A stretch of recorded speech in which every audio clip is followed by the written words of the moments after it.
Once again welcome to Deepak Kumar best point. और आज हम लोग बहुत ही इम्पोर्टेंट सीरीज लेकर के आए हैं ना, नीट पीवाई की सीरीज का सेकंड पार्ट यानी सीरीज नंबर 2। पहले पार्ट पे आपने खूब प्यार दिया, इसके लिए आपको तहे दिल से धन्यवाद।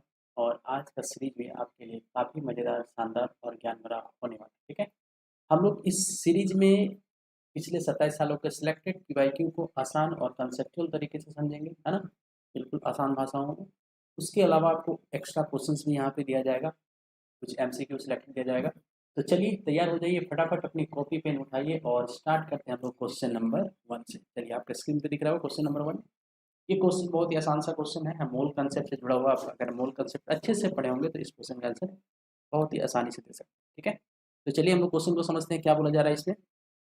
इसको अगर हम लोग क्वेश्चन नंबर 1 बोल दे तो अच्छा है। The highest number of helium atom is in, है ना। पहला क्वेश्चन ये इस तरह का है, 4 ग्राम का अगर हीलियम है, 4 ग्राम ऑफ हीलियम। दूसरा दिया है 2.271098 litre of helium at STP. और तीसरा दिया है 4 मोल ऑफ हीलियम। और चौथा दिया है 4 यूनिफाइड मास ऑफ हीलियम। तो इसमें से आपको क्वेश्चन पूछ रहा है कि किसमें सबसे ज़्यादा हीलियम के एटम होंगे। ठीक है, और ये कब का क्वेश्चन है तो आप देख रहे हैं इसका स्क्रीन पे 2024 यानी लास्ट ईयर 2024 से ये क्वेश्चन उठाया गया। ठीक है, आज के सेशन पे 2024, 2023, 22, 21 इस तरह से और भी इंपॉर्टेंट क्वेश्चन हम 18, 19 का भी करने वाले हैं। तो चलिए इस क्वेश्चन का आंसर क्या होगा, कैसे सॉल्व करेंगे, कैसे हम लोग इसको आसानी समझ सकते हैं। देखिए आपको यहाँ पे नंबर ऑफ एटम्स निकालना है। तो अगर आप नंबर ऑफ एटम्स का फॉर्मूला अगर आप जानते हैं, नहीं जानते हैं तो मैं आसान सा लिख देता हूँ ताकि आपका और क्लियर हो जाए। नंबर ऑफ एटम्स हम लोग निकालते हैं, उसके लिए सबसे पहले मोल्स की संख्या, नंबर ऑफ मोल्स निकाल लेते हैं हम लोग, है ना। नंबर ऑफ मोल्स निकाल लेते हैं जिसका सिंबल क्या होता है, स्मॉल एन, इंटू यहाँ पे एन ए लिख देते हैं, एन ए यानी अवोगाड्रोस नंबर, इंटू एटोमिसिटी होगा। ठीक है, तो एटोमिसिटी यहाँ तो सारे के सारे क्वेश्चन में अगर देखिएगा तो यहाँ पे सारा क्वेश्चन में आपका हीलियम के बारे में ही बात किया गया है ना। तो यहाँ पे एटोमिसिटी सबका तो 1 ही हो जाएगा, है ना। अब पहला क्वेश्चन से यहाँ पे 4 ग्राम दिया है ना, 4 ग्राम का हीलियम है। 4 ग्राम का हीलियम का कैसे निकालेंगे हम लोग, देखिए 4 ग्राम हीलियम है ना। तो इसका मोलर मास भी आपको पता होगा 4 ग्राम ही होता है ना। अगर हम लोग डायरेक्ट निकालते हैं यहाँ पे तो 4/4 कर सकते हैं आप, और इंटू एन ए कर दीजिए, यानी यहाँ पे लगभग कितना आ रहा है, 1 Na आ रहा है। ठीक है, 1 Na आ रहा है, एटोमिसिटी चूंकि 1 है। दूसरा का अगर हम लोग इसको सॉल्व करते हैं, दूसरा में दिया था इस तरह से 2.27, इस तरह से कुछ दिया है ना। देख लीजिए आप क्वेश्चन, क्वेश्चन में देख लीजिए, पीछे चला गया। 2.27 इतना हम लोग लॉन्ग नहीं करते हैं, इसको आसान सा लिख देते हैं। 2.27 लीटर मान के चलिए, आसानी से बन जाएगा आपका 2.27 litre at S T P. तो आपको पता होगा एस टी पी पे HA20 2.7 लीटर लेते हैं हम लोग, है ना। तो ये भी आसान हो जाएगा 2.27 और यहाँ पे 22.7 लीटर कर देना, है ना। इस तरह से देखिएगा तो ये आपका नीचे चला जाएगा कितना, 100, और ये आ गया 10। ये दोनों तो कैंसिल हो गया, है ना। ये दोनों तो कैंसिल हो गया, यानी 1/10 आ रहा है, यानी ये 0.1, और Na से मल्टीप्लाई करेंगे तो Na एटोमिसिटी तो 1 ही है ना। तो इसका 1 Na, इसका आ रहा है 0.1 Na। तीसरा अगर क्वेश्चन देखें हम लोग, तीसरा क्वेश्चन में देख रहे हैं तो क्या दिख रहा है, तीसरा क्वेश्चन आपका इस तरह से है ना, 4 मोल ऑफ हीलियम। तो ये डायरेक्ट तो लिखा है 4 मोल। देखिए यहाँ पे आंसर आ गया, इसका आंसर आ रहा था हम लोग को 1 Na आ रहा है। Na मतलब अवोगाड्रोस नंबर आप पढ़ चुके होंगे। इसका आंसर आ रहा है 0.1 Na, है ना, अवोगाड्रोस संख्या। और इस केस में तो 4 Na ही बोल दिया, 4 मोल यानी 4 × Na, एटोमिसिटी सबके लिए 1 होगा। 4 यूनिफाइड मास, है ना, 4 यूनिफाइड यानी यहाँ पे 4 एटम ही है ना, टोटल एटम ही निकाल के दे दिया, है ना। यहाँ पे 1 Na एटम, यहाँ पे 0.1 है ना Na एटम, यहाँ पे 4 Na एटम, और यहाँ पे केवल 4 एटम। सबसे कम तो इसी में है, लेकिन हम लोग को सबसे कम नहीं, हम लोग को सबसे हाईएस्ट पूछा गया है। सबसे हाईएस्ट मतलब जिसमें मोल्स ज़्यादा होगा। तो देखिए यहाँ पे 4 मोल सबसे ज़्यादा है ना। तो इसका करेक्ट आंसर क्या हो जाएगा, इसका करेक्ट आंसर हो जाएगा ऑप्शन नंबर 3। तो आपको मोल से रिलेटेड इस तरह के क्वेश्चन नीट में बेसिकली पूछे जाते हैं ना, तो आपको ये याद रखना है। ठीक है, इसके अलावा अगर मान लीजिए आपको नंबर ऑफ मॉलिक्यूल्स निकालने के लिए आ जाए क्वेश्चन, है ना, नंबर ऑफ मॉलिक्यूल्स देखेगा तो यहाँ पे खाली ये चीज़ को आपको हटा देना, ये चीज़ हट जाएगा तो नंबर ऑफ एटम का जगह मॉलिक्यूल आ जाएगा। ठीक है, तो इस तरह से बना सकते हैं। चलिए हम लोग क्वेश्चन को थोड़ा शॉर्ट में करते जाएंगे, है ना। चलिए आगे बढ़ते हैं। नेक्स्ट क्वेश्चन आसान सा क्वेश्चन, ये भी क्वेश्चन आपने पढ़ रखा होगा, ये भी 11-12 से रिलेटेड क्वेश्चन ही है ना। Intramolecular hydrogen bonding is present in, intramolecular hydrogen bonding किस में पाया जाता है ना। एंड इंट्रामोलिकुलर हाइड्रोजन बॉन्डिंग, तो NO2 और यहाँ पे ये है ना, ये एक्चुअली क्या है, ये आपका नाइट्रोफिनॉल का सारे स्ट्रक्चर दिख रहे हैं यहाँ पे।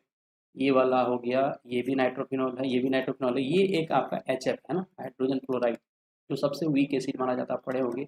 वीक एसिड क्यों माना जाता है, क्योंकि इसमें हाइड्रोजन बंधन पूछा जाता है, ये भी याद रखना है। हाइड्रोजन बंधन किसके साथ बनेगा, फोन के साथ बनता है, FON, याद रखना, हाईली इलेक्ट्रोनेगेटिव एलिमेंट है ना, फ्लोरीन सबसे ज़्यादा इलेक्ट्रोनेगेटिव होता है, ठीक है, लेकिन क्लोरीन सबसे ज़्यादा इलेक्ट्रॉन गेन एंथैल्पी होता है, ये भी आपको पता होना चाहिए, ठीक है। तो इंट्रामोलिकुलर हाइड्रोजन बॉन्डिंग इसमें तो नहीं बनेगा, क्योंकि ये वाला जो पेयर है ये बहुत दूर में है ना, ये वाला पेयर नहीं बनेगा। इसमें तो इंटरमोलिकुलर बनता है, दो एच एफ के बीच इंटरमोलिकुलर बनेगा, इस केस में बन सकता है, इसमें पॉसिबिलिटीज है ना। इसका जब आप स्ट्रक्चर बनाइएगा, देखिए ध्यान से, मैं यहाँ बना देता हूँ इंट्रामोलिकुलर, है ना, ऑर्थो इसको बोलते हैं, ऑर्थो नाइट्रोफिनॉल। तो जैसे मान लिया जाए ये है आपका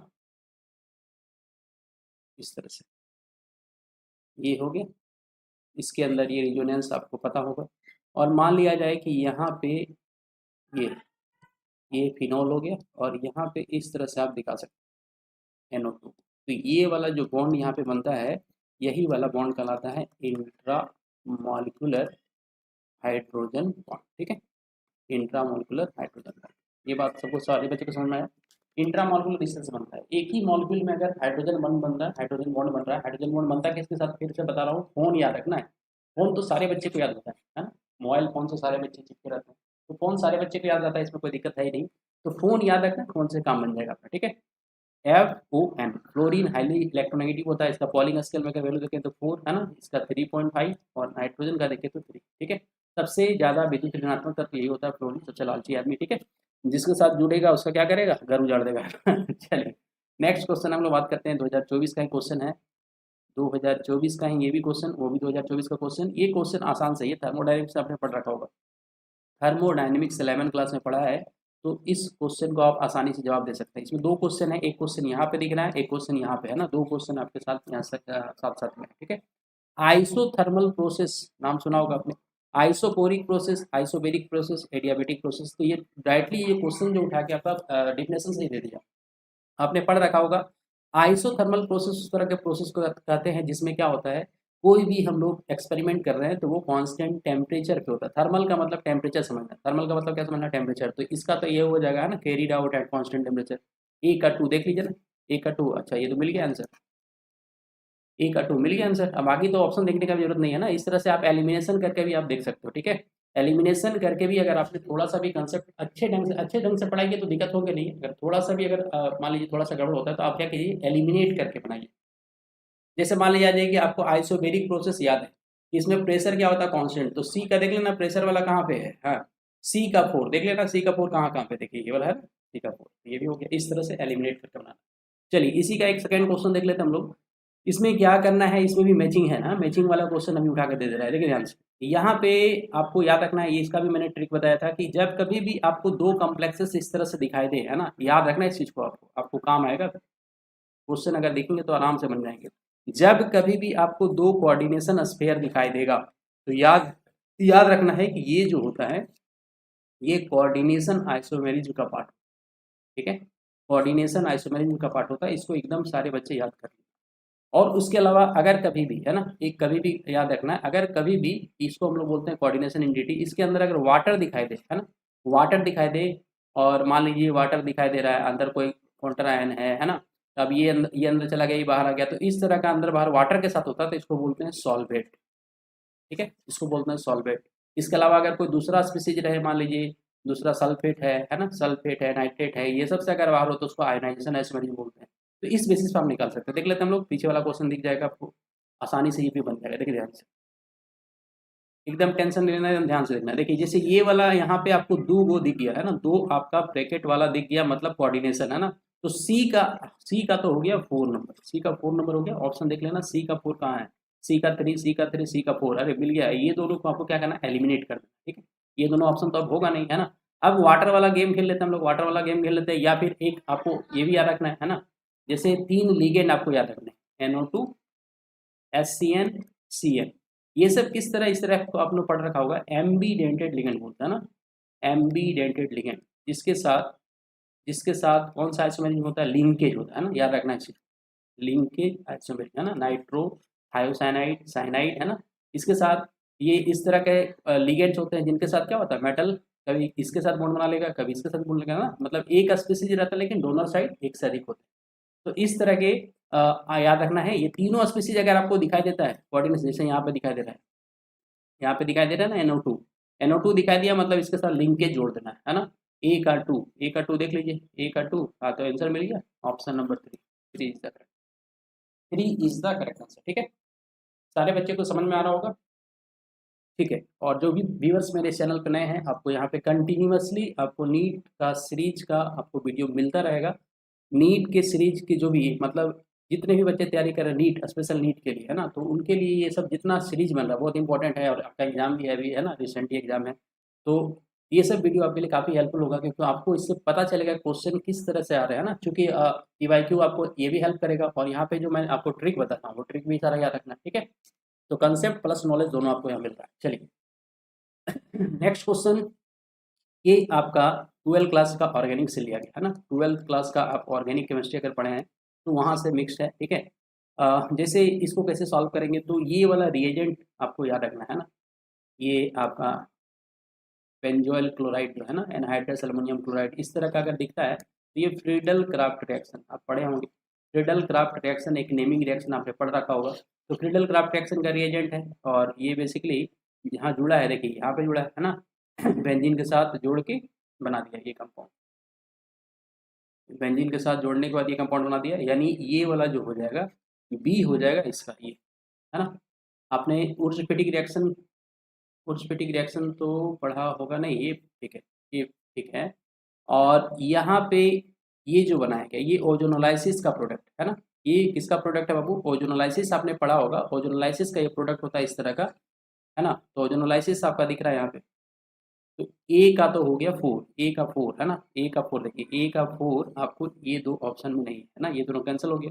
अब हम लोग को 1 और 3 में से निकालना है, तो ए का 4 हो गया, और बी का मैंने क्या बताया, बी का वन, अच्छा बी का 1 दोनों जगह है। अब सी में देख लेते हम लोग है ना, सी में देखिए क्या है, तो ये साइक्लोहेक्सेनॉल है, ये क्या है, साइक्लोहेक्सेनॉल। देखिए ध्यान से, इसको मैं समझाता हूँ इधर। साइक्लोहेक्सेनॉल से यहाँ पे क्या बनाया गया है, साइक्लोहेक्सेनॉल इस तरह का है, साइक्लोहेक्सेनॉल है ना, बीच में तो रिंग होगा नहीं है ना। साइक्लोहेक्सेनॉल से यहाँ पे बना दिया है, साइक्लोहेक्सेनॉल से साइक्लोहेक्सेनॉन में कन्वर्ट करके इस तरह से, है ना। तो ये किसका काम होता है ना, अल्कोहल से अगर कीटोन बनाना होता है तो ये माइल्ड ऑक्सीडाइजिंग एजेंट का काम होता है, आपको पढ़ रखे होंगे माइल्ड ऑक्सीडाइजिंग एजेंट में क्या क्या होता है। तो PCC पढ़ रखा होगा आपने, PDC पढ़ रखा होगा, CrO3 पढ़ रखा होगा, है ना। कॉपर 573 पढ़ रखा होगा, ये सब सारे क्या है, ऑक्सीडाइजिंग एजेंट होते हैं, ऑक्सीडाइज करते हैं मॉलिक्यूल का ना, अल्कोहल को एल्डिहाइड में चेंज करेंगे। इसके अलावा अगर मान लीजिए ये सब अगर रहा, KMNO4 रहा, K2Cr2O7 रहा, तो ये सब एसिडिक और बेसिक मीडियम में हम लोग बोलते हैं क्या है, ये सब स्ट्रॉन्ग ऑक्सीडाइजिंग एजेंट होता है। ये अल्कोहल को डायरेक्टली किस में कन्वर्ट कर देता है, तो कार्बोक्सिलिक में चेंज करने का काम करता है। ठीक है, अल्कोहल को, ठीक है, तो याद रखना इस चीज़ को। तो यहाँ पे माइल्ड ऑक्सीडेशन हुआ है ना, माइल्ड ऑक्सीडेशन हुआ है इस क्वेश्चन में, है ना, इस क्वेश्चन में माइल्ड ऑक्सीडेशन हुआ, तो ये वाला सी का क्या हो जाएगा, तो माइल्ड ऑक्सीडाइजिंग एजेंट कौन होगा यहाँ पे, तो माइल्ड ऑक्सीडाइजिंग आपको तो दिख रहा है यहाँ पे, ये CrO3 है ना, तो सी का हो गया बाबू 2, सी का 2 को किसमें है, हाँ ऑप्शन नंबर 1, तो 1 हो जाएगा इस answer, 1 is the correct answer. ठीक है, 1 इज द करेक्ट आंसर। चलिए आगे बढ़े, आगे बढ़े। चलिए, ये क्वेश्चन में नीट 2024 का क्वेश्चन है ना, ये भी आसान सा क्वेश्चन है ना, बिल्कुल आसान सा क्वेश्चन है, देखिए ध्यान से। इसे पूछ रहा है most stable carbocation among the following, सबसे ज्यादा स्टेबल कार्बोकेटाइन कौन होता है, तो हम लोग एक ऑर्डर पढ़ रखे होंगे, आप लोग पढ़ रखा होगा, 3 डिग्री जो होता है कार्बोकेटाइन सबसे ज्यादा स्टेबल होता है, फिर 2 डिग्री कार्बोकेटाइन है ना, फिर 1 डिग्री कार्बोकेटाइन, इस तरह से आपने पढ़ रखा होगा, है ना, पढ़ रखा है कि नहीं पढ़ रखा है, सारे बच्चे पढ़ रखे होंगे, है ना। जो भी तैयारी करें उनका तो अच्छा होगा। 3 डिग्री कार्बोकेटाइन सबसे ज़्यादा स्टेबल होता है, फिर 2 डिग्री कार्बोकेटाइन होता है, फिर 1 डिग्री कार्बोकेटाइन होता है, ये पढ़ा होगा आपने। फिर मिथाइल होता है जिसको हम लोग CH3+ बोलते हैं। इसके अलावा इससे भी ज़्यादा स्टेबल होता है बेंजाइल, हम लोग बोलते हैं, है ना, बेंजाइल C6H5CH2+ है ना। और ये सारा कहानी जो होता है, ये 3 डिग्री 2 डिग्री 1 डिग्री, ये आपने पढ़ रखा होगा हाइपर कंजुगेशन के कारण होता है। किसके कारण होता है, आपने पढ़ रखा होगा हाइपर कंजुगेशन, जिसको हम लोग है ना नो बॉन्ड रिजोनेंस भी बोलते हैं, है ना, हाइड्रोजन। इसमें आपने देखा होगा 9 अल्फा हाइड्रोजन होता है, तो वही चीज़ यहाँ पे आपको खोज के निकालना है, इस क्वेश्चन में वही करना है, तो आंसर आपका बन के आ जाएगा, इस क्वेश्चन में वही करना है ना। आपको देखना है ये, जैसे इस क्वेश्चन में पहला वाला जो ऑप्शन दिया है, पहला वाला ऑप्शन में देखिए ध्यान से, ये है कार्बोकेटाइन, और इसके साथ ये कितने कार्बन के साथ जुड़ा है, एक कार्बन के साथ जुड़ा है ना, और 2 हाइड्रोजन के साथ जुड़ा है, एक पॉजिटिव चार्ज, मतलब ये कौन डिग्री कार्बोकेटाइन हो गया, ये 1 डिग्री हो गया, ठीक है, ये 1 डिग्री। इसमें ध्यान दीजिए, यहाँ पे ये कार्बन पे ध्यान देना, ये कार्बन पॉजिटिव चार्ज है और ये कितने कार्बन जुड़ा है, एक यहाँ, एक यहाँ और एक यहाँ, यानी ये 3 डिग्री हो गया ना, ये 3 डिग्री हो गया। इसमें अगर देखें हम लोग, इस कार्बन पे देखना है, इस कार्बन पे क्या है, ये पॉजिटिव चार्ज, और ये कितने कार्बन जुड़ा है, एक एच से जुड़ा है ना, एक यहाँ से जुड़ा है और एक यहाँ जुड़ा है, मतलब ये हो जाएगा 2 डिग्री कार्बोकेटाइन, ठीक है। इसके अलावा इस क्वेश्चन में देखें तो इस क्वेश्चन में क्या दिख रहा है हम लोग को, इस क्वेश्चन में एक कार्बन है, ठीक है, और एक कार्बन, 2 कार्बन है ना, तो 2 कार्बन यानी ये भी क्या है, 2 डिग्री है। तो आंसर आपको समझ में आ गया, कौन सा आंसर होगा, तो इसका करेक्ट आंसर हो जाएगा option number 2 is the correct answer, ठीक है। चलिए नेक्स्ट क्वेश्चन में अगर देखें हम लोग, on heating some solid substances changes from solid to vapor state without passing through liquid state. The technique used for purification of such solid substances based on the above principle is known as, है ना, ये चीज़ को last video में मैंने बताया था। इस तरह के क्वेश्चंस भी अभी दे रहे हैं ना, ये आपका सेपरेशन वाला पार्ट होता है जो है ना, ऑर्गेनिक टेक्निक्स भी बोल सकते हैं इसको। तो जब कभी भी कोई सब्सटेंस जो सॉलिड से डायरेक्टली गैस में चला जाता है तो उसको हम लोग बोलते हैं सब्लिमेट पदार्थ, है ना, और इसको सब्लिमेशन टेक्निक से ही अलग करेंगे हम लोग। तो ऑप्शन नंबर क्या हो जाएगा, 4 इज द करेक्ट आंसर। चलिए आगे बढ़ते हैं, ठीक है। ये क्वेश्चन अच्छा क्वेश्चन है ना, इस क्वेश्चन का आपको प्रोडक्ट को फाइंड आउट करना है ना, प्रोडक्ट को फाइंड आउट करना है। कैसे फाइंड आउट करें, देखिए, कंसीडर द फॉलोइंग रिएक्शन, है ना, एक रिएक्शन दिया हुआ है, ये कब का क्वेश्चन है, 2023 का लिया गया क्वेश्चन है, 2023 का सबसे last question. Consider the following reaction, यहाँ पे दो बेंजीन का रिंग किसके साथ जुड़ा हुआ है, CH2O के साथ जुड़ा हुआ है ना। अब यहाँ पे इसको अगर हम लोग हीट कर रहे हैं किसके साथ, HI के साथ हीट कर रहे हैं, तो A और B क्या बनेगा, ये पूछ रहा है, ठीक है, A और B क्या बनेगा, इसको हम लोग देखिए किस तरह से बनाते हैं। तो यहाँ पे अभी मैंने रिएक्टिविटी ऑर्डर आपको समझाया था, रिएक्टिविटी ऑर्डर अगर याद होगा तो बन जाएगा, ठीक है, रिएक्टिविटी ऑर्डर अगर याद होगा तो बन जाएगा। चलिए क्वेश्चन को मैं यहाँ लिख देता हूँ, क्या था क्वेश्चन, क्वेश्चन कुछ इस तरह से था, यहाँ पे था CH2O, है ना, और यहाँ पे भी इस तरह से था, इसको यहाँ पे हीट किया जा रहा है HI के साथ, HI के साथ हीट किया जा रहा है, ठीक है, HI के साथ यहाँ पे हीट किया जा रहा है, HI के साथ हीट कर रहे हैं, कैसे हो जा रहा, हीट नहीं ले करने देगा लगा हीट करने नहीं दे रहा है, तो 1 मिनट थोड़ा सा देर वेट कर लेते हैं हम लोग। HI यानी आपको पढ़ा होगा, पता होगा, HI मतलब हाइड्रोजन आयोडिक एसिड जो होता है। अब यहाँ पे अगर इसको हम लोग हीट करेंगे बाबू, हीट करेंगे तो क्या होगा, तो बॉन्ड का क्लीवेज आपको यहाँ पे ध्यान देखना है ना, बॉन्ड का क्लीवेज अगर ध्यान देना है, अगर यहाँ पे ये बॉन्ड को तोड़े है या ये बॉन्ड को तोड़े, है ना, कौन सा बॉन्ड टूटेगा तो ज़्यादा स्टेबिलिटी आएगा मॉलिक्यूल का। देखिए ध्यान से, अभी मैंने बताया कि अगर बॉन्ड यहाँ से टूटा, केस नंबर अगर 1 बात करते, केस नंबर 1 में अगर बॉन्ड को यहाँ से तोड़ देते, ये वाला ए वाला पोजीशन है ना, ए वाला पोजीशन से मैं ब्रेक कर रहा हूँ, तो क्या बनेगा, ध्यान से देखना है, यहाँ पे बन जाएगा CH2 प्लस, है ना, और ये बन जाएगा आपको बेंजाइल कार्बोकेटाइन, है ना, बेंजाइल कार्बोकेटाइन जिसमें रिजोनेंस वगैरह होता है, रिजोनेंस के कारण स्टेबिलिटी इसका ज़्यादा होता है, सबसे ज़्यादा कार्बोकेटाइन में इसी का स्टेबिलिटी होता है, हम लोग पढ़ रखे हैं ना। और यहाँ से अगर टूटता है, यहाँ से टूटेगा तो यहाँ पे क्या बनेगा, यहाँ पे पॉजिटिव चार्ज बनेगा, नेगेटिव चार्ज बनेगा, तो कोई फायदा है नहीं, है ना, कोई फायदा नहीं है, वहाँ पे गड़बड़ हो जाएगा। तो यानी ये वाला केस ज़्यादा स्टेबल है। और ऐसे भी समझ सकते हैं ना, यहाँ पे आपको पता हो लोन पेयर होता है, यहाँ पे H प्लस अटैक करेगा, H जुड़ेगा, फिर यहाँ से बॉन्ड टूटेगा, है ना, OH बन के इस तरह से होता है सारा। तो कहने का मतलब है कि ये जब पॉजिटिव चार्ज बन रहा है तो यहाँ से कौन आ जाएगा, नेगेटिव चार्ज, मतलब प्रोडक्ट जो होगा इसी की जैसा बनेगा। मतलब एक प्रोडक्ट तो CH2I हो गया, दूसरा प्रोडक्ट क्या बन जाएगा, तो दूसरा प्रोडक्ट आपको इन शॉर्ट बोले हम तो यहाँ से आ जाएगा OH, है ना, ये 2 प्रोडक्ट बनेगा। मतलब ए बोलिए तो आप CH2I, है ना, और बी बोले तो फिनॉल। तो इस तरह का आंसर देखते ना, ऑप्शन में अगर होगा तो, है ना, होना चाहिए आंसर, है ना, CH2I। हाँ देखिए, एक तो दिख रहा है हमको, है ना, CH2I यहाँ पे दिख रहा है, ये CH2OH दिख रहा है, ये तो गड़बड़ हो जाएगा, CH2 के साथ यहाँ पे I लगेगा ना, ये नहीं होगा, CH2I ये है और बी में दिखा है फिनॉल, बिल्कुल। तो ऑप्शन नंबर 2 इसका करेक्ट आंसर हो जाएगा, ठीक है। 2023 में ये इस तरह क्वेश्चन था, 2023 का ये क्वेश्चन। चलिए आगे बढ़े, आगे बढ़े, आगे बढ़ ही जाते हैं लोग, ठीक है। नेक्स्ट क्वेश्चन इनऑर्गेनिक से, है ना, नेक्स्ट क्वेश्चन आपका इनऑर्गेनिक से है और आसान सा क्वेश्चन है ना।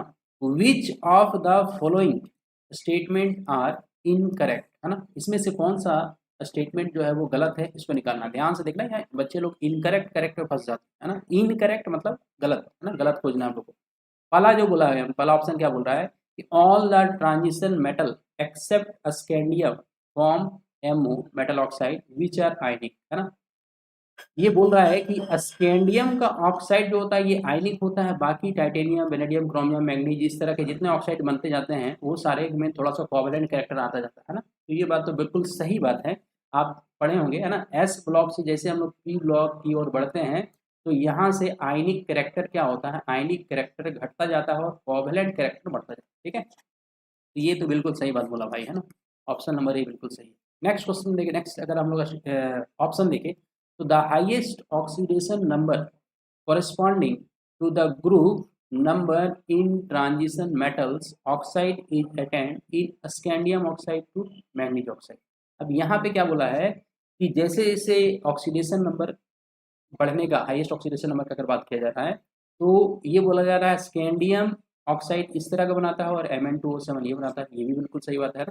मैग्नीज सबसे ज़्यादा ऑक्सीडेशन स्टेट दिखाता भी है, पढ़ रखा हूँ मैग्नीज का +7 होता है ना, तो ये बिल्कुल सही है, इसमें कोई दिक्कत नहीं। नेक्स्ट बोला basic character increases from vanadium B2O3 to B2O4 to B2O5, मतलब जैसे जैसे ऑक्सीजन यहाँ पे बढ़ रहा है, देखिए वेनेडियम यहाँ पे कांस्टेंट है ना, वेनेडियम यहाँ पे कांस्टेंट है, वेनेडियम यहाँ पे बिल्कुल कांस्टेंट है। B2O3 है, B2O3 से B2O4, B2O4 से B2O5।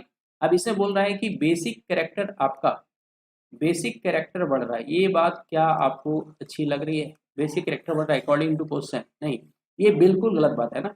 आपको एक चीज याद रखना है, जैसे जैसे ऑक्सीजन अगर बढ़ता है ना, ऑक्सीजन बढ़ रहा है मतलब याद रखना है कि एसिडिक कैरेक्टर बढ़ रहा है ना, ऑक्सीजन मतलब एसिडिक कैरेक्टर समझ लेना, ठीक है, एसिडिक कैरेक्टर, ठीक है। तो ऐसे भी आपने पढ़ रखा है, ज्यादा ऑक्सीडेशन स्टेट का मतलब एसिडिक कैरेक्टर होता है, ऐसे याद कर लो, या सिंपल था ट्रिक बना के याद कर लो, ऑक्सीजन अगर जितना ज्यादा होगा एसिडिक कैरेक्टर उतना ज्यादा, बेसिक कैरेक्टर नहीं ज्यादा होगा ना, बेसिक कैरेक्टर इसमें सबसे ज्यादा होगा। और ये बोल रहा है क्वेश्चन में कि ये सबसे ज्यादा बेसिक है, तो ये तो गड़बड़ हो जाएगा, ये ऑप्शन बिल्कुल गलत बात है ना, ये बात हमको पसंद नहीं है, नहीं ये बात गलत बात है ना, पसंद नहीं है, ये गलत है। नेक्स्ट बोला कि B2O4 को अगर डिजोल्व कर रहे हैं एसिड में तो ये क्या बनाएगा, BO4 3 सॉल्ट बनाएगा ना, ये बात सही है? नहीं, ये गड़बड़ बात है ना। B2O4 को है ना, वेनेडियम टेट्राऑक्साइड को जब आप डिजोल्व कीजिएगा एसिड पे तो BO4 3 नहीं बनता है, एक्चुअली ये क्या बनाता है, तो ये बनाता है BO2 प्लस बनाता है, ठीक है यार, ये बनाता है एसिड को साथ रिएक्शन करने पे ये बनेगा। उसके बाद बोला ई नंबर, मैंने ये गड़बड़ हो गया ना, ये गड़बड़ है, सी और डी गड़बड़ अभी तक। Chromium oxide is basic but Cr2O3 is amphoteric, हाँ ये बात चलेगा, कम ऑक्सीजन है तो बेसिक, ज़्यादा ऑक्सीजन होने से एम्फोटेरिक, उसके बाद और ज़्यादा ऑक्सीजन एसिडिक आ जाएगा, ठीक है। तो ऑप्शन नंबर क्या आ जाएगा, सी और डी, सी और डी कहाँ है, तो option number 2 is the correct, है ना, option number 2 is the correct. Next question class 11, है ना, ये भी 2023 नीट का क्वेश्चन से लिया गया, क्लास 11 की केमिस्ट्री से लिया गया है, नीट 2023 का क्वेश्चन है। इसमें इक्विलिब्रियम चैप्टर से लिया गया था, equilibrium concentration of the species in the reaction A+B+C+D से 2, 3, 10, 6 मोल पर लीटर का रिएक्शन हो रहा है रेस्पेक्टिवली, कितने टेम्परेचर पे हो रहा है, 300 केल्विन पे हो रहा है। तो डेल्टा जी बोल रहा है इस रिएक्शन का क्या होगा, और आर का वैल्यू यहाँ पे लेने बोला है 2 कैलोरी पर मोल पर केल्विन, है ना, आसान सा क्वेश्चन है ना। आपको यहाँ पे थोड़ा सा सॉल्व करना होगा, सॉल्व क्या करना होगा, देखिए ध्यान से, आपने पढ़ रखा होगा, है ना। जैसे कोई भी अगर कोई केमिकल रिएक्शन है, जैसे यहाँ पे बोला है A+B, है ना, ये मिल करके बना रहा है C+D बना रहा है, ठीक है, और ये रिएक्शन इक्विलिब्रियम में, ठीक है। और यहाँ पे क्या क्या बोला था, इसका शायद 2 मोल, इसका 3 मोल, 2 3 था ना, देख लेते हैं हम लोग, 2 3 10 6, इसका 10 मोल, मतलब मोलरिटी है ये, है ना, मोल पर लीटर, इसको मोलरिटी बोलते हैं, और ये है 6 मोल पर लीटर, ठीक है। ये इक्विलिब्रियम पे कंसंट्रेशन है। तो सबसे पहले आप क्या करो, केसी निकाल लो। यहाँ पे केसी हम लोग क्या पढ़े होंगे, याद होगा आपको, molar concentration of product to the molar concentration of reactant, और जो भी स्टैक्योमेट्रिक कोएफिशिएंट होगा P, है ना, यहाँ पे R इस तरह से लिख दी जाता है, जो भी स्टैक, ऐसे यहाँ पे तो स्टैक्योमेट्रिक कोएफिशिएंट सबका 1 है, सबका 1 है, तो कोई दिक्कत ही नहीं है ना। तो प्रोडक्ट यहाँ पे क्या क्या है बताइए, तो C और D, है ना, दोनों का product of molar concentration of product होता है, प्रोडक्ट ऑफ मोलर कंसंट्रेशन, है ना। और यहाँ पे आपने पढ़ रखा हो इस चीज़ को, A गुना B, इस तरह से, है ना, स्टैक्योमेट्रिक सबका तो 1 1 ही है। अब C का कंसंट्रेशन कितना बोला है, 10 मोलर, तो 10 × 6, मोलर मोलर कैंसिल कर दिया होगा ना, 2 इंटू यहाँ पे आ गया 3, है ना। तो ये तो पूरा का पूरा कट गया, 2 तिया 6, ये पूरा साफ हो गया। मतलब कितना केसी का वैल्यू आया, 10 आया। अब आपको इस क्वेश्चन में क्या बोला गया था, शायद डेल्टा जी निकालने बोला गया था ना। डेल्टा जी इस रिएक्शन के लिए क्या होगा, डेल्टा जी नॉट यानी स्टैंडर्ड गैस फ्री एनर्जी निकालने बोल रहा है। क्या फॉर्मूला होता है इसका, -2.303 RT log Kc, है ना। ये आप फॉर्मूला आपको याद होगा। अब इसको सॉल्व कर देना है, इसको सॉल्व करना आंसर आ जाएगा। तो 2.30 तो 2 मान लीजिए, है ना, लगभग लगभग 2 मान लीजिए। चलिए राउंडिंग कर रहे हम लोग ना, 2 गुना आर का वैल्यू क्या बोला गया, 2। टेम्परेचर कितना बोला, 300। और लॉग केसी का वैल्यू कितना बोला, लॉग केसी मतलब लॉग 10। और लॉग 10 का वैल्यू कितना होता है, 1। लॉग 10 का वैल्यू कितना, 1। बस ये तीनों को मल्टीप्लाई करना, 300 गुना 4, है ना। अगर इसको हम 2.3 रखें, 2.3 रखते हैं तब क्या होगा देखिए। तो 300 दूना 600, 600 को आपको 2.3 से मल्टीप्लाई कर देना है ना। 23 से मल्टीप्लाई कीजिए तो ये तो 0 0 हो जाएगा, है ना। और ये 18 हो जाएगा इस तरह से, और ये हो जाएगा 1200, लगभग लगभग 0 0 8 3, है ना। 1380 के आसपास आ रहा है, 1380, है ना। आंसर देख लीजिए, लगभग लगभग 1380 के आसपास कौन सा आंसर है, कौन सा आंसर, देखिए ध्यान से। 1380 का अच्छा है, तो 1380, 1381.80 है, लगभग लगभग ठीक है, वही आंसर हो जाएगा। एक 1372 भी है, लेकिन 1381, है ना, 80 के आसपास बोल रहा था। तो इसका करेक्ट आंसर क्या हो जाएगा, option number 2 is the correct answer, है ना। Option number 2 is the correct answer. सारे बच्चे को समझ में आ रहा होगा, सारे बच्चे को समझ में आ रहा है। चलिए आगे बढ़े। नेक्स्ट क्वेश्चन, नेक्स्ट क्वेश्चन बोल रहा है, ये भी नीट 2023 से लिया गया क्वेश्चन है ना, रिसेंट क्वेश्चन अभी थोड़ा सा ले लिया हम लोग, इससे पहले वाला सीरीज में ओल्ड वाला क्वेश्चन लिए, ताकि आपको सारा चीज डेटा पता चल जाए ना, कि इन फ्यूचर से अभी प्रेजेंट में क्या क्या चीज चेंजेस हो रहा है, क्वेश्चन कैसे कैसे बन रहे हैं, है ना। अभी ऐसे आप जितना भी रिसेंट तरह के क्वेश्चन सॉल्व कीजिएगा उतना आपके लिए ज़्यादा बेनिफिशियल होगा। लेकिन मैं कोशिश करूंगा इसके बाद के सीरीज में कि आपको 2016-17 से उठा के 2000, है ना, 2000 के बाद से क्वेश्चन उठा के दूँ, है ना। कुछ कुछ क्वेश्चन ला सकता है, लेकिन कोशिश करूंगा 2000 के बाद से, है ना, ताकि लेटेस्ट आपको पता चले। चलिए next question, identify the final product D obtained in the following sequence of reaction.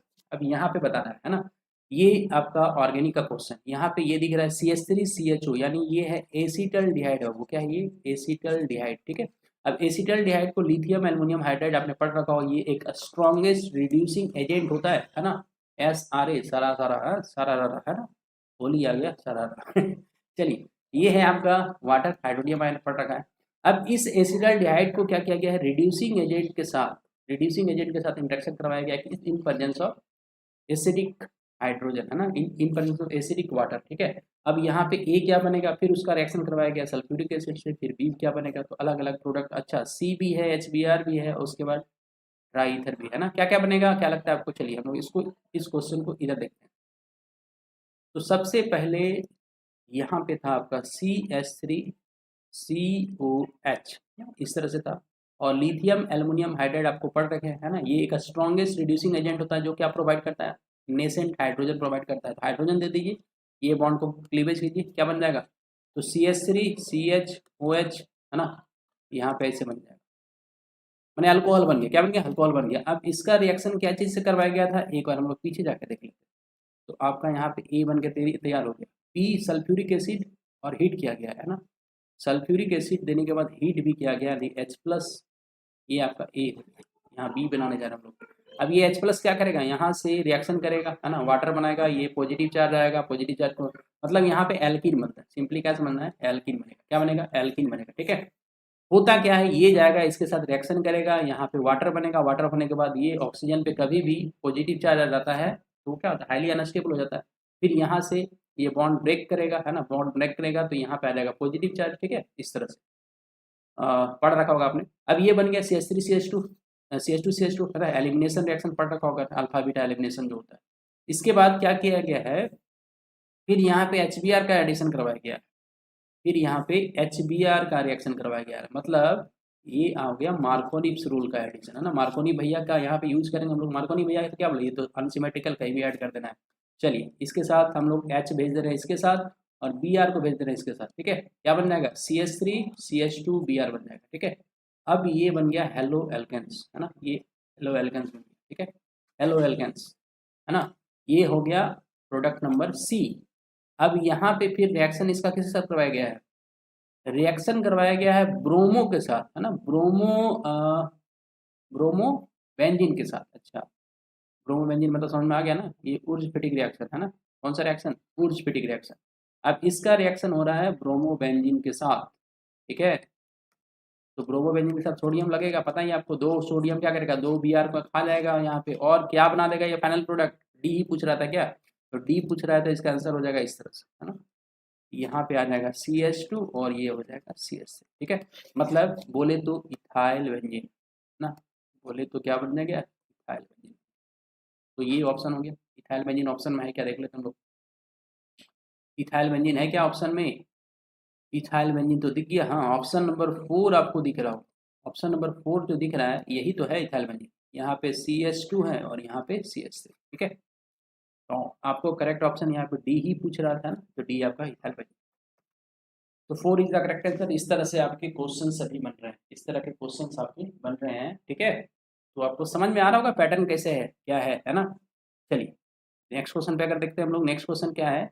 ये क्वेश्चन आपका है, देखिए, विच of the following PV curve represents maximum work done. Thermodynamics का क्वेश्चन है ना, pressure volume work, pressure volume work को हम लोग मैकेनिकल वर्क भी बोलते हैं ना। तो मैकेनिकल वर्क इस ग्राफ में दिख रहा है आपको, है ना। तो ग्राफ में ये सबसे पता चलता है कि ग्राफ, ये एरिया जो है ये तो लग रहा है सबसे ज़्यादा है, ये एरिया तो सबसे कम, ये एरिया भी है ना, ये एरिया इससे कंपेरिजन कम है, ये तो सबसे कम हो गया, है ना। ये आपका, है ना, इसको बोले हम लोग बड़की बोल सकते हैं ना, बड़की, मंझली, संझली, छोटकी, इस तरह से ना। सबसे ज़्यादा एरिया तो इसी में आ रहा है, सेकंड नंबर, है ना। तो इसका करेक्ट आंसर क्या हो जाएगा, इसका करेक्ट आंसर हो जाएगा ऑप्शन नंबर 2, है ना। इस एरिया में, इस रीजन में हम लोग को दिख रहा है सबसे ज़्यादा वर्क हुआ। प्रेशर वॉल्यूम वर्क को हम लोग मैकेनिकल वर्क बोलते हैं, याद रखना है। तो मैक्सिमम वर्क डन ही पूछ रहा था, मैक्सिमम वर्क डन यहीं पे होगा, इसमें जितना ज़्यादा एरिया कवर करेगा, मैक्सिमम एरिया कवर्ड, है ना। मैक्सिमम एरिया जो कवर किया है, याद रखना, इसका आंसर कैसे लिख सकते हैं आप। तो मैक्सिमम एरिया जितना आपका ग्राफ में कवर करेगा, मैक्सिमम वर्क डन वही होगा, है ना। Maximum area cover, maximum area cover, ठीक है। तो इसका करेक्ट आंसर ये हो जाएगा। तो ऑप्शन नंबर बी इसका करेक्ट आंसर है। बी वाले केस में इस तरह से एरिया ज़्यादा कवर किया गया है ना, इस तरह का प्रेशर वॉल्यूम जो है ज़्यादा, ठीक है। चलिए नेक्स्ट क्वेश्चन पे अगर बात करें हम लोग, नेक्स्ट क्वेश्चन पे अगर बात करते हैं हम लोग, तो इनकरेक्ट बोल रहा है ना, the incorrect statement regarding chirality is, है ना। कैरलिटी के रेस्पेक्ट में, कैरलिटी के रेस्पेक्ट में बोल रहा है कि इनकरेक्ट स्टेटमेंट कौन सा है। अब SN1 रिएक्शन जो होता है इसे बोल रहा है कि 1:1 मिक्सचर ऑफ बोथ इनएंशियोमर। इनएंशियोमर कहने का मतलब एल फॉर्म, और एल फॉर्म आपने पढ़ा, एल फॉर्म और एक डी फॉर्म होता है। एल फॉर्म डेक्सट्रोज, लेबो और डेक्सट्रो फॉर्म, ठीक है। तो ये बात तो सही है, SN1 रिएक्शन इसी तरह से होता है ना। इसमें बनता है इनएंशियोमर बनता है, 50% बनता है डी फॉर्म, 50% एल फॉर्म। इसी को हम लोग रेसिमिक मिक्सचर भी बोलते हैं, या पढ़ रखा होगा आपने चीज को, रेसिमिक मिक्सचर बनता है, ठीक है। और इस प्रोसेस को हम लोग क्या बोलते हैं, रेसिमाइजेशन बोलते हैं, ठीक है, रेसिमाइजेशन बोलते हैं। इसमें डी फॉर्म भी बनता है और एल फॉर्म, इन्वर्सन और रिटेंशन दोनों होता है इसमें, याद रखना है। इसमें क्या होता है, इन्वर्सन और रिटेंशन, इसको आप यहाँ से कुछ कुछ चीज़ें याद रख लेना है, कुछ कुछ चीज़ें इसमें याद रख लेना है।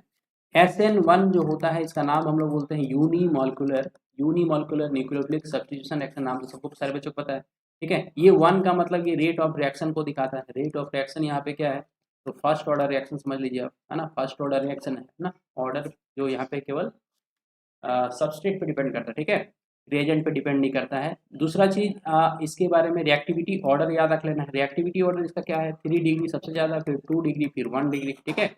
रिएक्टिविटी ऑर्डर ये हो गया। और क्या है इसमें, हाँ, इसमें इन्वर्सन और रिटेंशन दोनों फेनोमेनन होता है।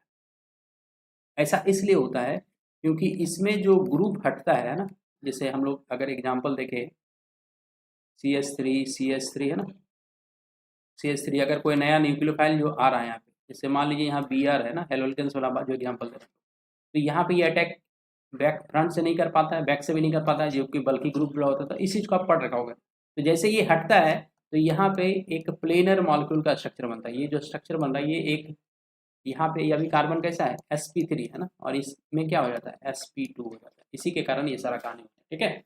ये हो गया SN1 का बात। और अगर SN2 का बात करें हम लोग, SN2 के बारे में आप क्या क्या एक चीज़ याद रखेंगे, SN2 का मतलब यहाँ पे ऑर्डर ऑफ रिएक्शन हो जाएगा सेकंड ऑर्डर रिएक्शन, याद रखना है, सेकंड ऑर्डर रिएक्शन, ठीक है। ऑर्डर ऑफ रिएक्शन क्या हो जाएगा, सेकंड ऑर्डर रिएक्शन। इसके अलावा इसका रिएक्टिविटी ऑर्डर क्या हो जाएगा, 1 डिग्री सबसे ज़्यादा, फिर 2 डिग्री, फिर 3 डिग्री, ठीक है। और इसमें क्या होगा, तो केवल और केवल इसमें इन्वर्सन होता है, ठीक है। इसमें इनएंशियोमर का फॉर्मेशन नहीं होता है, ठीक है। SN1 में इनएंशियोमर का फॉर्मेशन होता है, डी फॉर्म एल फॉर्म, याद रखना है इस चीज को। चलिए इतना सारा चीज बेसिक आपको याद रखना है। चलिए नेक्स्ट क्वेश्चन पे हम लोग चलते हैं। क्वेश्चन क्या बोल रहा है, तो पहला ऑप्शन आपको समझ में आ गया होगा। दूसरा ऑप्शन पर अगर हम लोग देखें, the product obtained by SN2 reaction of halo alkanes having chirality at reactive site shows inversion of configuration. हाँ ये बात तो बिल्कुल सही है, SN2 में केवल और केवल इन्वर्सन होता है और इसमें ट्रांजिशन स्टेट भी बनता है ना, याद रखना है, याद रखना है, इसमें ट्रांजिशन स्टेट बनता है। क्या बनता है? ट्रांजिशन स्टेट, इंटरमीडिएट पोजिशन, जिसमें लिविंग ग्रुप है ना, लिविंग ग्रुप इस तरह से डॉटेड डॉटेड से दिखाते हैं। एक इनकमिंग ग्रुप रहेगा, एक लिविंग ग्रुप रहता है ना, जैसे लिविंग ग्रुप इधर से हटेगा, इनकमिंग ग्रुप आएगा, तो ये एक इंटरमीडिएट फॉर्म बनता है। इस तरह से इंटरमीडिएट फॉर्म बनता है, 5 बॉन्ड दिखेगा, ये बॉन्ड आके पार्शियल वीक दिखाया जाता है उसमें, तो इस चीज़ को आपने पढ़ रखा होगा। फिर ऑप्शन नंबर 3 में बोल रहा है कि enantiomer are superimposable mirror image on each other. ये तो बिल्कुल एकदम गलत बात बोल दिया है ना, बिल्कुल ये सुपर इम्पोजिबल नहीं होता, ये नॉन सुपर इम्पोजिबल होता है। इनएंशियोमर का डिफिनेशन ही पढ़ते हैं हम लोग, नॉन सुपर मिरर इम्पोजिबल ना, non superimposable mirror image होना चाहिए दूसरे का। फिर एक बोला a racemic mixture shows zero optical rotation, है ना, ये भी सही है। तो यानी इसमें गलत कौन सा हो गया? 3 इनकरेक्ट है, यानी option number 3 is the correct answer. ठीक है, इनकरेक्ट को ही फाइंड आउट करना था आपको, इनकरेक्ट हम लोग को मिल चुका है, ऑप्शन नंबर 3 में बैठा हुआ है चुप गया, ऑप्शन नंबर 3 इसका करेक्ट आंसर। चलिए आगे बढ़े, आगे बढ़े। चलिए नेक्स्ट क्वेश्चन है कि अमॉन्ग्स द फॉलोइंग, है ना, amongst the chemical bonding molecular structure का, amongst the following which one will have maximum lone pair electron repulsion, किसमें सबसे ज्यादा रिपल्सन होगा लोन पेयर? तो ये सारा चीज आपका valence shell electron pair repulsion theory से जुड़ा हुआ है ना, chemical bonding chapter number 4 class 11, जिसमें ज़्यादा लोन पेयर होगा और वहाँ पे देखना भी होगा, उसका पोजीशन भी देखना होगा। तो ClF3 में अगर निकालिएगा तो ClF3 का स्ट्रक्चर कुछ इस तरह से बनता है, इस तरह से आपने पढ़ा रखा होगा, है ना। और यहाँ पे आता है टोटल कितना, 3 बॉन्ड पेयर दिख रहा है। क्लोरीन का कितना होता है, 7 इलेक्ट्रॉन होता है, बताए थे सब सारा शॉर्टकट ट्रिक, एक क्लोरीन एक खाएगा, 2 क्लोरीन एक खाएगा, मतलब यहाँ पे 2 पेयर बच जाता है, दोनों का पोजीशन ऐसे होगा, F F F T shape जो हम लोग बोलते हैं ना। तो यहाँ पे आ रहा है 2 लोन पेयर, इसके पास आ रहा है, याद रखना है, इसके पास 2 लोन पेयर। ठीक है, IF5 की अगर बात करें तो IF5 की अगर बात करें हम लोग, IF5 में कितना लोन पेयर आएगा, तो बॉन्ड पेयर तो यहाँ पे दिख रहा है 5, लोन पेयर कैसे निकालेंगे, तो आयोडीन का 7 इलेक्ट्रॉन, इसमें वैसे करना है ना, इसमें लोन पेयर चूंकि कम हो जाएगा, 3 3 6 1 7, एक फ्लोरीन एक, दूसरा फ्लोरीन एक, तीसरा फ्लोरीन एक, चौथा फ्लोरीन एक, पांचवा फ्लोरीन एक, है ना, यानी एक लोन पेयर एक आया इसमें। ठीक है, IF5 में लोन पेयर एक, इसके बाद इसके अलावा क्या था आपके पास, इसके बाद ऑप्शन में क्या था, SF4 का क्वेश्चन है ना, SF4। अब SF4 में कितना बॉन्ड पेयर है, तो बॉन्ड पेयर इसमें आ रहा है 4। ठीक है, बॉन्ड पेयर 4, लोन पेयर कैसे निकालेंगे हम लोग, लोन पेयर वैसे ही निकालेंगे, सल्फर बैलेंस इलेक्ट्रॉन, सल्फर का बैलेंस इलेक्ट्रॉन कितना होता है 6, तो 6 डॉट देना है। ठीक है, जितना सेंट्रल एटम का बैलेंस इलेक्ट्रॉन होगा उतना ही डॉट देंगे। ठीक है, एक फ्लोरीन कितना खाता है, एक खाता है, मतलब एक इलेक्ट्रॉन मिलेगा तो स्टेबल हो जाएगा, खाता का मतलब ये है। लोन पेयर कितना हो गया बाबू 1, है ना, तो इसमें लोन पेयर आ रहा है 1, इसमें लोन पेयर आ रहा है 1। ठीक है, चलिए नेक्स्ट क्वेश्चन देख ले हम लोग, नेक्स्ट क्वेश्चन बोल रहे हैं, नेक्स्ट ऑप्शन देख ले। नेक्स्ट ऑप्शन क्या था, XCF2, XCF2, XCF2 का क्या कहानी देखे ध्यान से, XCF2 में अगर हम लोग देखें तो बॉन्ड पेयर तो यहाँ आ रहा है 2, और जेनन पड़ता है ग्रुप 18, मतलब 8 वैलेंस इलेक्ट्रॉन, 3 3 6 2 8, फ्लोरीन 2 है तो 2 फ्लोरीन ही खाएगा, मतलब यहाँ तो लोन पेयर सबसे ज़्यादा मिल रहा है हम लोग, है ना, यहाँ लोन पेयर आ रहा है 3, है ना, लेकिन पोजीशन देख ले हम लोग 2 3 5, मतलब इसका भी स्ट्रक्चर कुछ इसी तरह से है ना, उसी तरह से बनेगा, मतलब यहाँ 3 लोन पेयर आ रहा है, तीनों लोन पेयर कहाँ पे आ रहा है, लीनियर स्ट्रक्चर, है ना। तो इस तरह के क्वेश्चंस को कैसे सॉल्व करेंगे हम लोग, तो आपको देख लेना है, रिपल्सन्स वगैरह भी देखेंगे हम लोग, है ना, सारा चीज़ देखेंगे। तो इसका आपको याद रखना है, इसका आंसर होगा ये नहीं होगा, XCF2 नहीं होगा, इसका पहला ऑप्शन ही होगा ना, पहला ऑप्शन ही होगा, यानी ClF3 होना चाहिए। ठीक है, ClF3 में रिपल्सन ज़्यादा होगा, क्योंकि यहाँ पे फ्लोरीन फ्लोरीन देख रहे हैं आप, यहाँ फ्लोरीन फ्लोरीन जुड़ा हुआ है, फ्लोरीन फ्लोरीन, है ना, रिपल्सन ज़्यादा होगा, highly electronegative element, axial equatorial दोनों कहानी है यहाँ पे, तो इसका ऑप्शन नंबर 1 हो जाएगा। ठीक है, ऑप्शन नंबर 1। चलिए नेक्स्ट में अगर बात करें हम लोग, नेक्स्ट क्वेश्चन ये है आपका बायोमोलिक्यूल्स, 12 क्लास है ना, 12 क्लास में आपने पढ़ रखा होगा बायोमोलिक्यूल्स, वहाँ से दिया गया question. Antacids, antihistamine, analgesic, antimicrobials, है ना, अब एंटासिड्स का क्या कहानी है? एंटासिड्स जो होगा, एंटासिड्स में आपको किससे मैच करेगा? एंटासिड्स एंटीहिस्टामिन एनाल्जेसिक, एनाल्जेसिक तो कंफर्म है, ये मॉर्फिन हो जाएगा, है ना। और एंटीहिस्टामिन्स हो जाएगा, एंटीहिस्टामिन्स आपने पढ़ रखा होगा, सेल्डेन को बोलते हैं, है ना, सेल्डेंस। तो ए देख लेते हैं हम लोग, सी का 2, अब बी का 4, ऐसा कोई ऑप्शन है? सी का 2, बी का 4, सी का 2, बी का 4, ये तो मिल रहा है। एंटासिड्स, एंटासिड्स हो गया कौन सा? एंटी माइक्रोबियल्स हो गया आपका सल्वर्सन, हाँ ये भी सही है, यानी डी का 1, डी का भी 1 देख लेते हैं, डी का 1, डी का 1, डी का तो 1, ये दो गुण आ रहा है, सी का 2, बी का 4, ये ठीक है, यानी ऑप्शन नंबर 2 इसका सही हो जाएगा, ठीक है। ए का 3, एंटासिड्स जो होता है सिमेटिड, ठीक है, एंटासिड सिमेटिड, यानी इसका करेक्ट आंसर क्या हो जाएगा? ऑप्शन नंबर 2, है ना। तो ये सारे ड्रग्स से आपको क्वेश्चन दे दिए उठा के, है ना, मतलब इसीलिए ड्रग्स का नाम भी आपको याद रखना होगा ना, और किस कहाँ पे किसका एग्जाम्पल है, उसका एग्जाम्पल को भी याद रखना, ठीक है। ब्रॉड स्पेक्ट्रम एंटीबायोटिक पढ़े होंगे सब, नैरो स्पेक्ट्रम एंटीबायोटिक, तो वो सब याद रखना आपको। चलिए, तो ये क्वेश्चन हो गया। नेक्स्ट अगर देखें हम लोग, ये क्वेश्चंस है ना, match list 1 with list 2, list 1 hydride दिया है और यहाँ पे उसके नेचर दिए। मैग्नीशियम हाइड्राइड किस तरह का हाइड्राइड होगा? जर्मेनियम हाइड्राइड, है ना, B2H6 HF, है ना। तो ये आपका क्वेश्चन है, और यहाँ पे मैग्नीशियम हाइड्राइड, ये तो मेटल और नॉन मेटल का अच्छा कॉम्बिनेशन लग रहा है, तो यानी ये आयनिक हो जाएगा, ए का 4 हो जाना चाहिए, ठीक है। और इलेक्ट्रॉन डिफिशिएंट, इलेक्ट्रॉन प्रिसाइज, है ना। ए का पहले देख लीजिए 4 कहाँ पे, ए का 4, है ना, अच्छा ए इस तरह तो है, सब एक ही वो है, मिल तो गया आंसर, है ना। ए का 4 यानी ये हो जाएगा। बी का 1 जर्मेनियम हाइड्राइड, इलेक्ट्रॉन प्रिसाइज, हाँ इसका ऑक्टेट पूरा है। जर्मेनियम का अगर हम लोग देखेंगे तो इस तरह से इसका ऑक्टेट पूरा है, कमी इसमें इलेक्ट्रॉन का बिल्कुल नहीं, इस जर्मेनियम के पास 8 इलेक्ट्रॉन है ना। इलेक्ट्रॉन प्रिसाइज का मतलब यही होता है कंप्लीटली फुलफिल्ड, है ना, 8 इलेक्ट्रॉन होना चाहिए। B2H6 सी का 2, सी का 2 इलेक्ट्रॉन डिफिशिएंट है बेचारा। BH3 जो होता है इसी का डाइमराइजेशन करके बनता है, ठीक है, डाइमराइजेशन करके BH3 का डाइमराइजेशन करते तो ये बनता है, तो ये बेचारा कैसा है?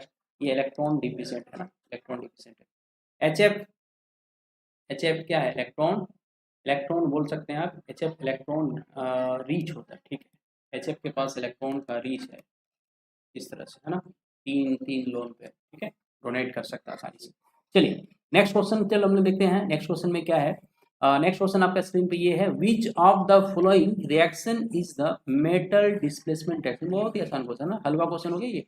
कौन सा ऐसा रिएक्शन है जिसमें मेटल डिस्प्लेसमेंट रिएक्शन है? ये कब का क्वेश्चन? नीट 2021 का क्वेश्चन, है ना, नीट 2021 का क्वेश्चन। बताइए पाला वाला रिएक्शन है क्या? इसमें डिस्प्लेसमेंट हो रहा है? इसमें तो डिस्प्लेसमेंट हो ही नहीं रहा, टूट रहा है, थर्मल डिकम्पोजिशन, ये तो बिल्कुल गलत बात है ना। Cr2O3 aluminium, aluminium oxide, chromium, यहाँ पे हुआ है कुछ ना कुछ हुआ है, ठीक है, कुछ ना कुछ हुआ है हाँ, यहाँ पे कुछ ना कुछ हुआ है, एक क्रोमियम को एक एल्युमिनियम में, हाँ एल्युमिनियम यहाँ पे क्रोमियम के द्वारा डिस्प्लेसमेंट हुआ है, एल्युमिनियम ने क्रोमियम को डिस्प्लेस कर दिया। आयरन का रिएक्शन HCl के साथ हुआ है यहाँ पे, है ना। लेड नाइट्रेट का यहाँ पे तो डिकम्पोजिशन हो गया यहाँ पे।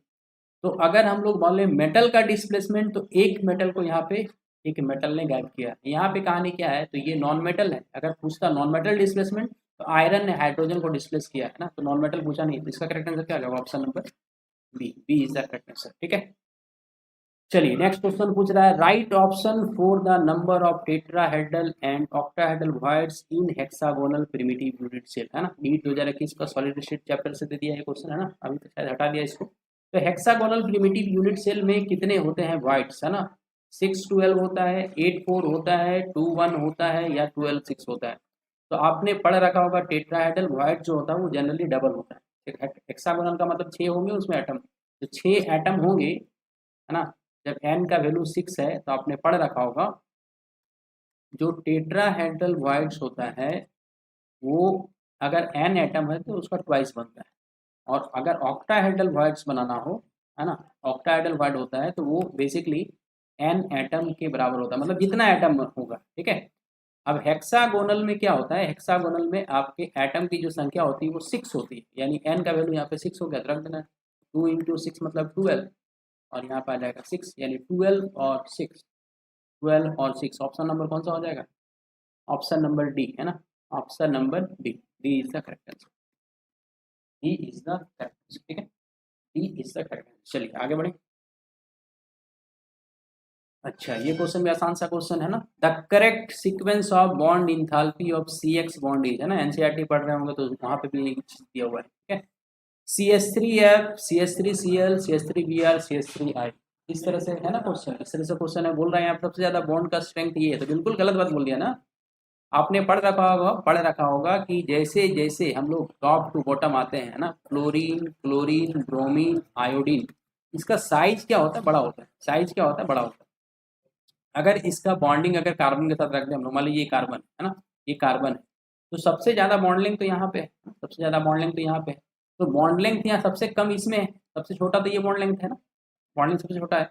तो अगर बॉन्ड लेंथ छोटा होता है, बॉन्ड लेंथ छोटा होगा तो बॉन्ड ज़्यादा स्ट्रॉन्ग होता है, याद रखना है। बॉन्ड की स्ट्रेंथ बढ़ जाती है, बॉन्ड की स्ट्रेंथ, बॉन्ड स्ट्रेंथ क्या हो जाएगा, बॉन्ड स्ट्रेंथ की मजबूती बढ़ जाती है। यानी ऐसे आप सिंपली समझें कि bond length is inversely proportional to bond strength, ठीक है।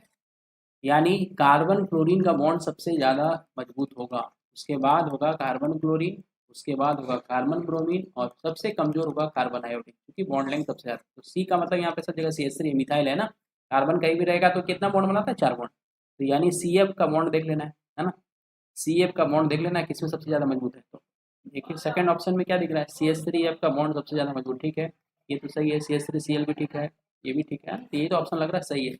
बाकी देखिए इसमें क्या किया है, इसमें किया है क्लोरीन को, ब्रोमीन, क्लोरीन को ज़्यादा मजबूत कर दिया, ठीक है, ये गड़बड़ बात, ठीक है। यहाँ पे भी क्लोरीन को दिखा दिया, तो option number B is the correct answer, option number B is the correct answer, ठीक है। चलिए नेक्स्ट क्वेश्चन। ट्रीटियम एक रेडियो एक्टिव एलिमेंट है ना, रेडियो एक्टिव आइसोटोप होता है, लिख रहा है ट्रीटियम एक रेडियो एक्टिव आइसोटोप होता है हाइड्रोजन का, बिल्कुल सही बात बोला है ना, आपने पढ़ रखा होगा। एक प्रोटियम होता है, एक ड्यूटीरियम होता है, एक ट्रीटियम होता है। हाइड्रोजन के 3 आइसोटोप होते हैं, है ना, इसको H11 बोलते हैं, इसको H12 बोलते हैं, इसको H13 बोलते हैं ना, प्रोटियम, ड्यूटीरियम, ट्रीटियम। अब इसमें बोल रहा है कि रेडियो एक्टिव आइसोटोप होता है emit which of the following particles. अब ट्रीटियम कौन सा क्या करता है ना, तो बीटा कितने, अल्फा कितने, गामा कितने, न्यूट्रॉन, है ना। तो ये बेसिकली क्या करते हैं, इलेक्ट्रॉन का इजेक्शन करते हैं। इलेक्ट्रॉन क्या होते हैं, बीटा कितने होते हैं, याद रखना है। तो ऑप्शन नंबर याद रखना है, ए हो जाएगा। बीटा कितने याद रखना है आपको, यहाँ से याद ये रखना है, अल्फा कितने जो होता है, अल्फा का मतलब होता है हीलियम न्यूक्लियर, है ना, हीलियम न्यूक्लियर मतलब पॉजिटिवली चार्ज होता है, बेसिकली पॉजिटिवली चार्ज होता है, जिसका मास क्या होना चाहिए, जिसका मास होता है 4 यूनिफाइड मास। अल्फा कितने का मतलब याद रखना, पॉजिटिवली चार्ज कितने आपने पढ़ रखा होगा, जिसका मास कितना होता है, 4 यूनिफाइड मास होता है ना। तो इक्विवेलेंट टू बोला जाता है हीलियम न्यूक्लियर, ठीक है, हीलियम न्यूक्लियर। बीटा कितने का मतलब होता है नेगेटिवली चार्ज पार्टिकल का एमिशन करता है, इलेक्ट्रॉन समझ लेना, ठीक है। और गामा कितने जो होता है वो न्यूट्रल, है ना, न्यूट्रल पार्टिकल, इसमें किसी तरह का कोई रेज नहीं होता है, इस चीज़ को भी आप लोग पढ़ रखे होंगे, है ना। गामा कितने में किसी तरह की सबसे ज़्यादा पेनेट्रेटिंग पावर इसी का होता है, सबसे ज़्यादा पेनेट्रेटिंग पावर, मतलब मोटे से मोटे, है ना, आप घर बोले, दुकान, किसी भी चीज़ में, है ना, लोहा बोले, तो जिसका थिकनेस सबसे ज़्यादा है, गामा कितने सबसे ज़्यादा हार्मफुल होता है, सबसे स्पीड होता है, ठीक है, पेनेट्रेटिंग पावर सबसे ज़्यादा होता है। सबसे कमजोर अल्फा, है ना, रदरफोर्ड ने अल्फा पार्टिकल का स्कैटरिंग एक्सपेरिमेंट ही कराया था, पढ़ा रखा होगा, ठीक है। चलो नेक्स्ट क्वेश्चन देख लेते हैं हम लोग। नेक्स्ट क्वेश्चन आपके स्क्रीन पे ये है कि द मेजर प्रोडक्ट पूछ रहा है, major product of the following chemical reaction कब का है, ये 2021 का क्वेश्चन, ठीक है।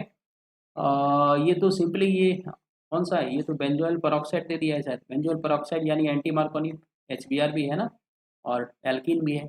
मतलब कौन सा नियम लगा देना है आपको, एंटी मार्कोनिक से, है ना, एंटी मार्कोनिक नियम आपने पढ़ रखा होगा, एंटी मार्कोनिक नियम आपने पढ़ रखा होगा, ठीक है। एंटी मार्कोनी नियम में क्या होता है कि डबल बॉन्डेड पे अगर हम लोग HBr ऐड कर रहे हैं, है ना, इस तरह से अनसिमेट्रिकल वाले केस में, है ना, यहाँ पे तो अनसिमेट्रिकल ही लग रहा है।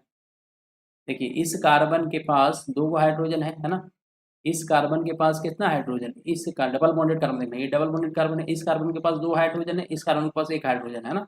तो HBr जब ऐड होता है तो ये बोला जाता है H उसके पास जाएगा जिसके पास कम हाइड्रोजन है ना, और Br चला जाएगा यहाँ पे। और वही चीज़ अगर पेरोक्साइड में रहता है तो उल्टा हो जाता है, ठीक है। ये फ्री रेडिकल मैकेनिज्म से एक्चुअली होता है, इसलिए आप ये सब सारा पढ़ रखे होंगे आप।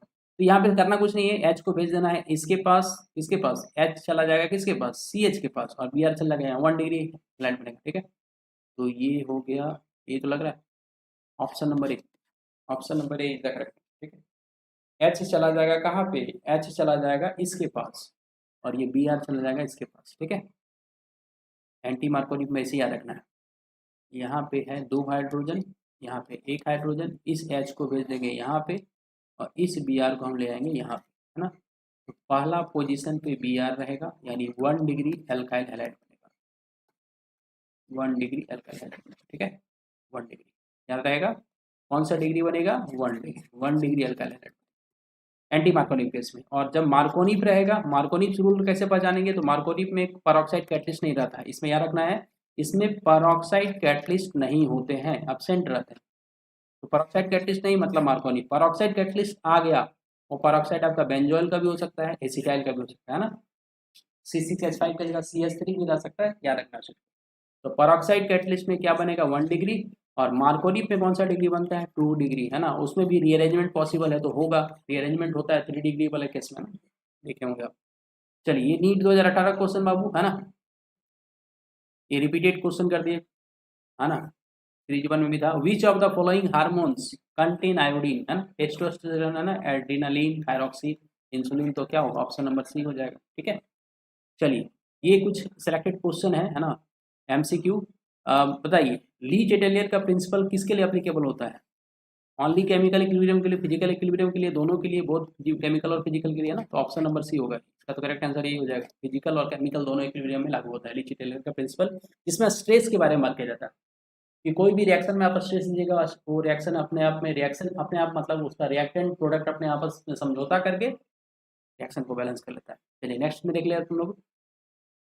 इसमें बोल रहा है कि बेरियम सल्फेट जो होता है सॉल्युबल होता है पानी में, क्यों, जल में घुलनशील होता है, क्यों होता है, क्योंकि उसका साइज बड़ा होता है, बेरियम का, सल्फेट का साइज बड़ा होता है, लेटिस एनर्जी जो होता है वो हाइड्रेशन एनर्जी से कम होता है, ये है ना, option number C, lattice energy जो होता है वो कम होता है, किसके कंपैरिजन में, हाइड्रेशन एनर्जी। हाइड्रेशन एनर्जी मतलब वाटर का मॉलिक्यूल ऐड होने के बाद जो एनर्जी रिलीज होता है, लेटिस एनर्जी करने का मतलब 1 मोल केटायन एनायन गैसेस स्टेट में जब कंबाइन करते हैं तो बोलते हैं ना, या टूटने पे जो एनर्जी रिलीज होता है।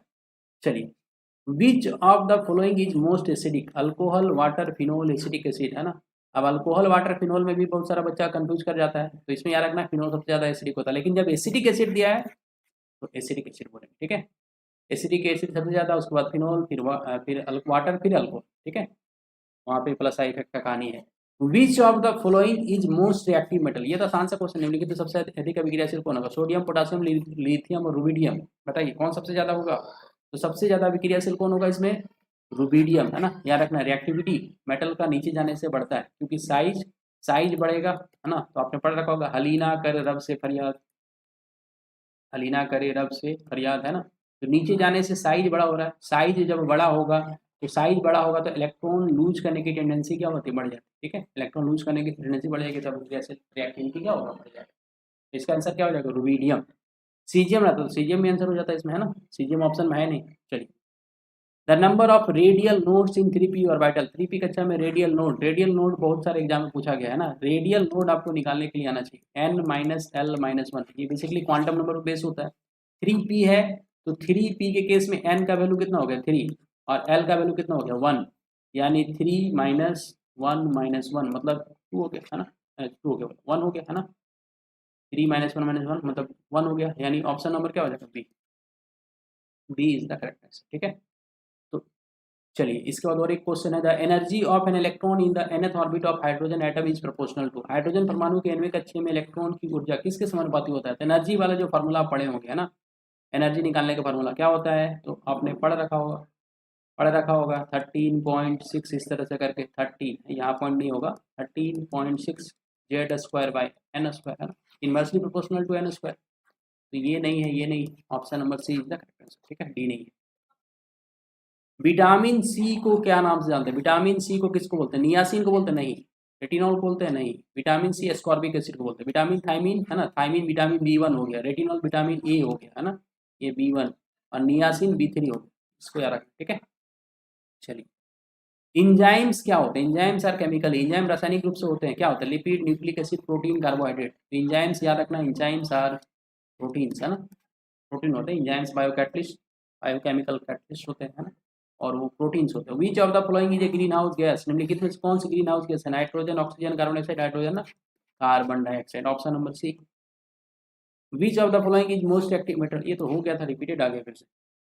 Oxidation number of manganese and K2MnO4, K2MnO4 में है ना, इसका ऑक्सीडेशन नंबर। पोटासियम पे कितना होता है? +1 × 2 पढ़ रखे हैं हमने, x + 4 × -2 की जगह बराबर 0 है ना, तो 2 + x - 8 बराबर 0, तो x बराबर कितना गया? +6, ठीक है। और KMnO4 आता तो +7, बताएं मैग्नीज का प्लस मैक्सिमम ऑक्सीडेशन स्टेट क्या होता है? +7, ठीक है, यहाँ पे +6। चलिए यहाँ पे टोटल आपके खत्म होते क्वेश्चन है ना। तो आपको आज का सेशन अगर पसंद आया तो क्या करना है, चैनल को आपको सब्सक्राइब कर देना है ना, चैनल को सब्सक्राइब करना है, शेयर कर देना है बच्चों, है ना, शेयर कर दीजिएगा, इससे मोटिवेशन मिलेगा हमको थोड़ा सा, आपके लिए मैं ज़्यादा काम कर पाऊँगा, ठीक है।